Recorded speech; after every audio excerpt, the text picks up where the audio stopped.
Sir एकदा इकडे बघा, पाटील साहेब इकडे बघा ना.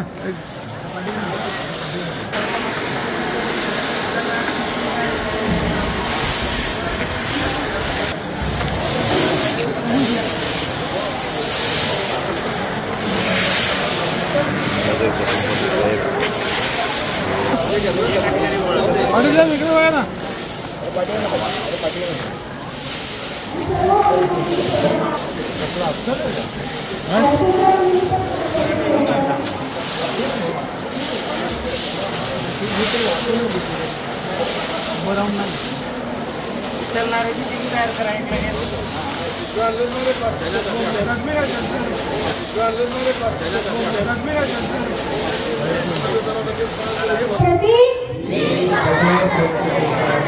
त्यासाठी दरवर्षी 100 तास म्हणजे प्रत्येक आठवड्यातून 2 तास श्रमदान करून स्वच्छतेच्या या संकल्पनाला पूर्ण करेन. मी स्वतः घाण करणार नाही, या कामात सुरुवात करेन.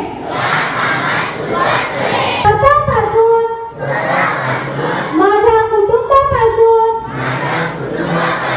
माझ्या गल्ली वस्तीपासून, माझ्या गावापासून.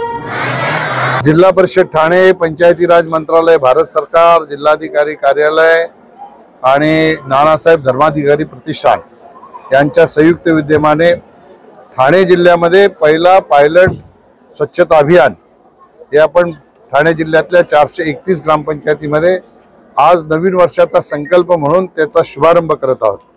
आणि हे सतत स्वच्छता अभियान राबवण्याच्या सूचनाही सगळ्या ग्रामपंचायतीच्या सरपंचांना, नागरिकांना आवाहन करून केलेल्या आहे.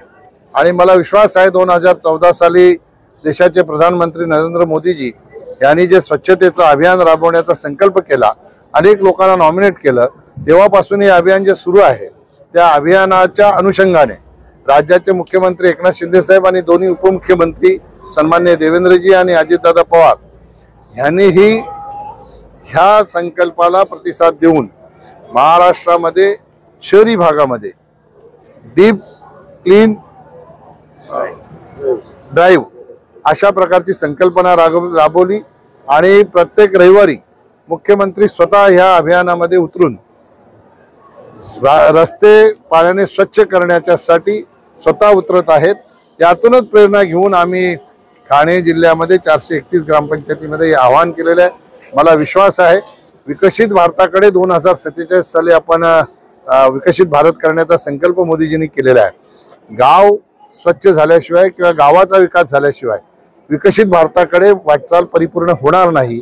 म्हणून आमच्या मंत्रालयाने सतत विकास लक्ष्य जे ठरवलेले आहे त्याचा एक गोल आहे तो स्वच्छ आणि हरित गाव.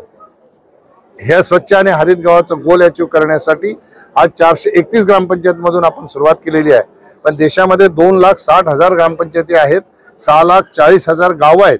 ही सगळी गावं आणि ग्रामपंचायती स्वच्छ करण्याच्यासाठी पुढच्या काळामध्ये आम्ही आवाहन करणार आहोत.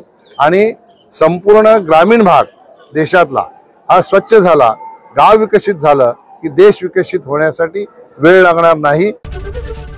एबीपी माझा, उघडा डोळे बघा नीट.